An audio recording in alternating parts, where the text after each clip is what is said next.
Hello, ladies and gentlemen. Yet another DADCAW awaits ye. It is 8:43 in the morning of Saturday, February 29th, 2020. This day is one that comes once every 4 years. And I'm sure there's a 3 in there somewhere. I guess if you take 4 and subtract 1. So anyway, 3 aside, let's talk DADCAW shit. You know what I mean? That's it. That's the end of the DADCAW. Thanks for hanging out. No, this week was pretty good. I want to turn away from using this just to talk about the week, though, because as helpful as it is to do a weekly recap, I kind of already do that on my own time in an offline private sense, where I do my own recorded logs at the end of every day and stuff. So I don't really need to do this for a recap. I would rather use DADCAW for fleshing out ideas that maybe are not fully fledged, but the impetus to make a more structured video, such as a by design or something like that, or even to discuss concepts like this in the environment of a podcast, stuff like that. I like to either respond to podcast topics or preempt them with DADCAWs. I think that's like the best use for what DADCAW actually is. So I wanted to talk a little bit about the power of iteration. And this is something that I actually brought up in one of the most recent reviews, the one for Ass of Duran. I talked about sort of the reason why you would want to update a project or redo a project. You basically want to make sure that you are not re-engineering your old work for the sake of the old work. Basically, you need to justify, I think, everything you do, but especially a revisit to an older project. You need to justify that outside of just having that project done or redone. So the idea is, if you're making a campaign or a game, it needs to justify the effort that you put into it with more than just, I want to make a good product. You also have to be improving your craft in some way or doing something else, right? There's got to be some higher purpose, higher goal that is served by going through and just reworking something you've already worked on. And that level of iteration you usually don't find with people. If there's any iteration at all, it generally tends to be grounded in the idea that they just want to redo work on a particular project because they are really enthused by that one project. But they oftentimes will go at it in a very negative way, or at least not in as positive a way as they could. Insofar as you'll see developers working on old content, for example, just for profit, which is what we see with all these remasters, right? It's really just to derive profit. It's not for any reason other than that. And so, that was pretty obvious with the whole Reforged refunded thing that happened recently. But that's an example of it in the AAA space.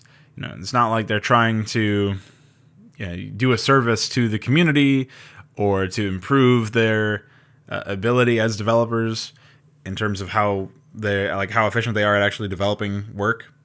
It's nothing like that. All they want is money, and that's what they're after. So they're going to add in shit like microtransaction support and other wacky stuff that really has no place in any of these games. And that's what they did with the Brood War remaster. And they might accidentally or circumstantially improve certain aspects of the game. That you can't even say that about the Warcraft 3 one, but you can sort of say that with certain aspects of the game when it comes to the Brood War remaster. It's just in doing so, they also kneecap everything else, custom content ability, and the graphics, all sorts of stuff.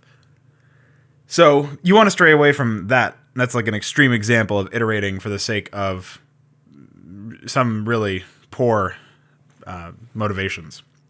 And you want to make sure that the reason why you're doing something is not soured by anything else. It certainly shouldn't be soured by money. You shouldn't be tainting your work with money. That's for sure. But when it comes to the overall construction of just any content, you want to go back and work on a campaign that you made 2-3 years ago, like in my case with Inconsummate, I make sure that I'm focusing on what this will let me do in the future. And I'm trying to justify the time and effort that gets placed into that project by saying, this is a project that will encapsulate my current skill level. It'll test all of my abilities as a developer, and that will be a system check for me to see what needs to be done after that, and what goes where and all that other stuff. So the idea being that I can use the opportunity of working on Inconsummate to determine whether or not my current sort of pipeline and my current methodology is efficient for designing custom content. And I will see any sort of areas where there's a deficiency. I'll see any areas where I'm even more ahead than I thought I was. I'll see all these positive and negative attributes, and I'll just see my process for what it actually is. And that is a great advantage to be able to know that. You're working on this project, and it's meant to just be a test of your process. How good can you make something from start to finish? And in many ways, that's why we work on our process at all. That's why we iterate in the first place. That's why we work on example maps or map craps or any of these other things, is so that eventually, once we're done with all of the other stuff that there is to do, we can sit down and actually make a project from start to finish, and it can be high quality. Like, the ideal goal is to constantly be iterating and constantly be improving when it comes to aspects of your process, and still be experimenting and learning, even as you're working on your magnum opus, your big ticket project. But that being said, you still want to be able to work on projects and complete them. And you want those to be crystallizations of what your skill level was at and where your process was at in that given time. And so if you're not after mastery, if you're not after skill refinement, and you're not after any sort of self-improvement, then iterating on your work just as a love letter to it, or just for the sake of, updating it for whatever reason, it feels hollow by comparison to the motivations that I just described. And that's where you really want to take a step, apart from the overall construction of your project and say, is there a better, bigger reason for me to work on this? And the same is true if you've never worked on this particular project before and you're just starting out. There's going to be campaigns that I'm not just recycling and revising in some way. Hydra's obviously a revision of the original campaign, and Stormborn and all those Nemesis projects, those are sort of wild-ass revisions, reworks of original Blizzard maps. And then Inconsummate's obviously a revision of the original Inconsummate. So, at some point I'm going to be working on completely original shit, or significantly more original shit, insofar as you can't really be original while working within StarCraft. Eventually I will actually work on completely original shit in the form of my own game. And when I get to those points, I want to be able to say that the stepping stones along the way were working on these completed projects. And hopefully I can, say that with some confidence, that I'm not just talking out of my ass. It's not just guff. It's actual,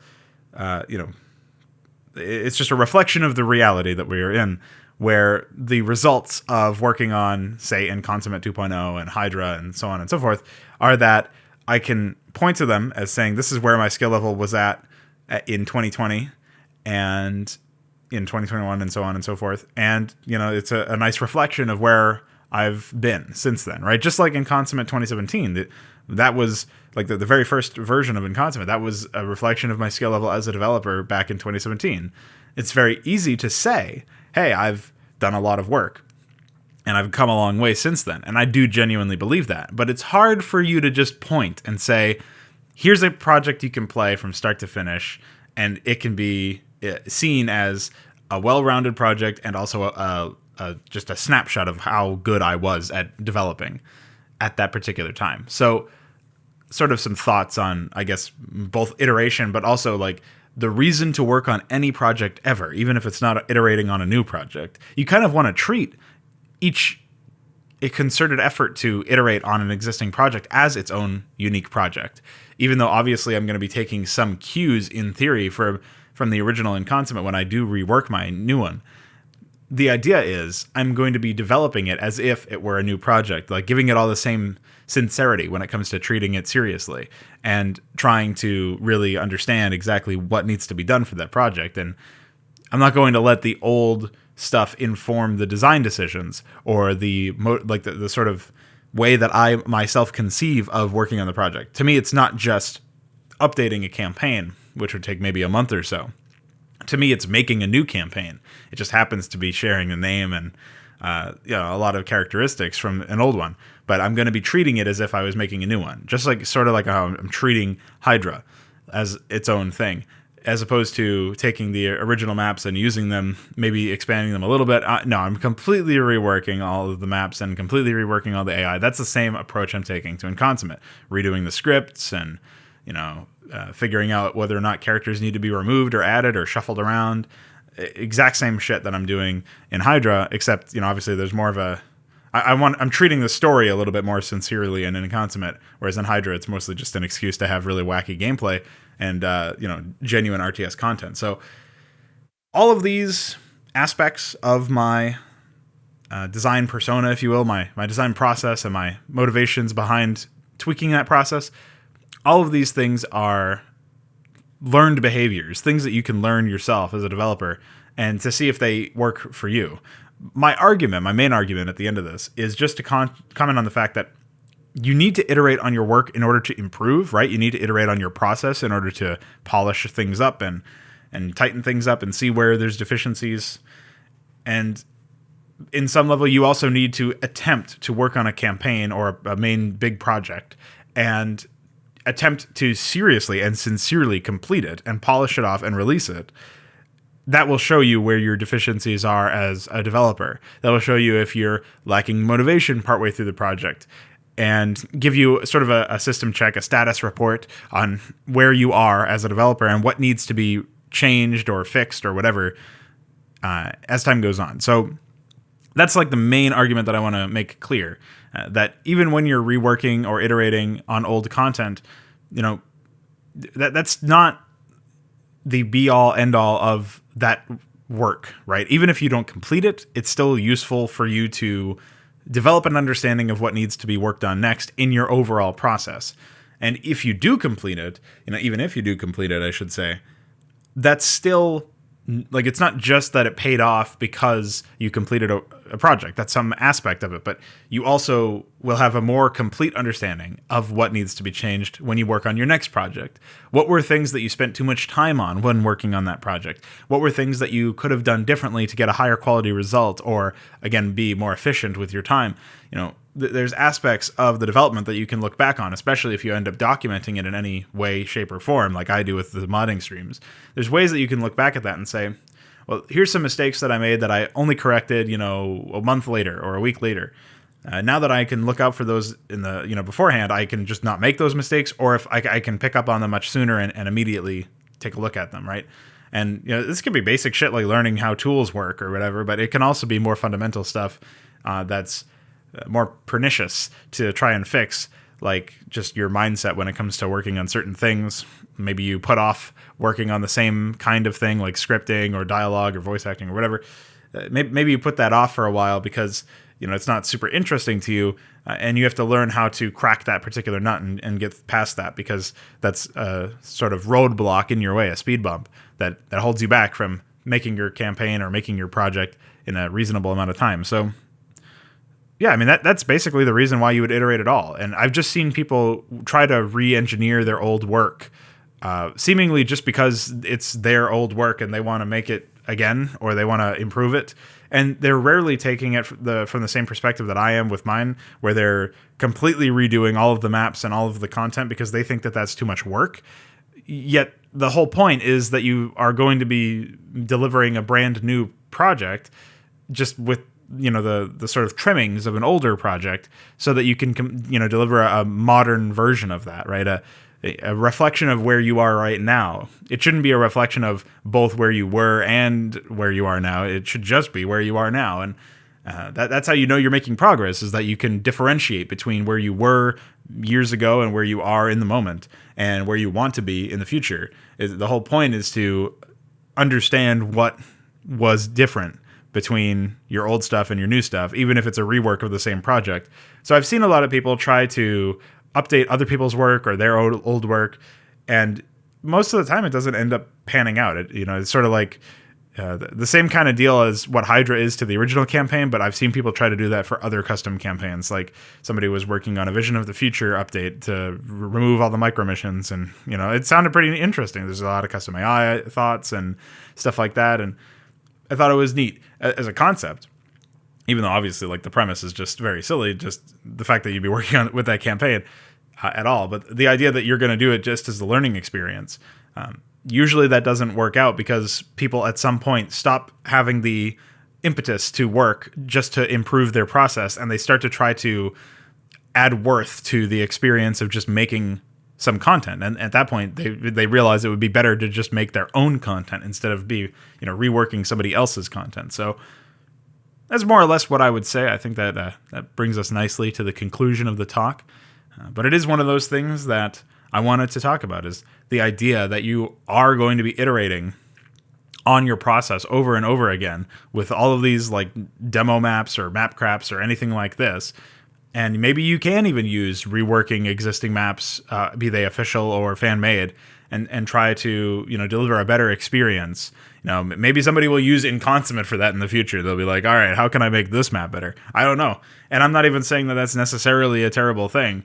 It's certainly weird for me when it happens, and it has happened already in some ways, but it's not in the same sense as what we're talking about, just some Korean guy giving Goska Samir Duran's portrait and 9999 health or something.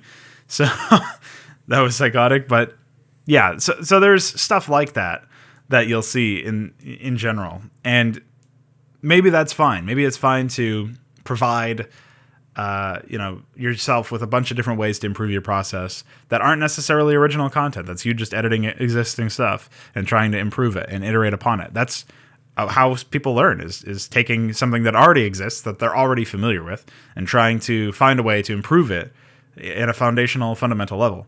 And that is a useful way for educating yourself and improving your ability to develop content. But at some point, you have to test your process by committing to a project of reasonable scale. That could be a single map, depending on where you are in your process's development, or it could be an entire game. It could be like these are huge extremes where you're just doing one little thing or a big mega thing, or obviously most people are going to be somewhere in the middle. Maybe they want to make like a small mini campaign, or maybe they want to make a scenario pack, or maybe they want to make an actual lengthy campaign of 10 maps or something. Whatever the case may be. And wherever you are in your development cycle, right, in your walk cycle, in your walk cycle, you can figure out what you think would be reasonable to do, like work that you could and would do that would help test your process to figure out where your deficiencies are, what needs to be changed, and so on and so forth. So hopefully that was intelligible, and I guess I will leave you with that. So that was the DADCAW. The power of iteration. I'll probably end up making a by design video on that at some point, because I think obviously it would benefit from being expanded upon, but also delivered in a more concise fashion when I wasn't just half asleep waking up. But that's the DADCAW. That's what DADCAWs are for, man. So hope you enjoyed this week's DADCAW. Later on, I'll have a channel map and a bunch of other content coming out, because Saturday is crazy day. So stay tuned.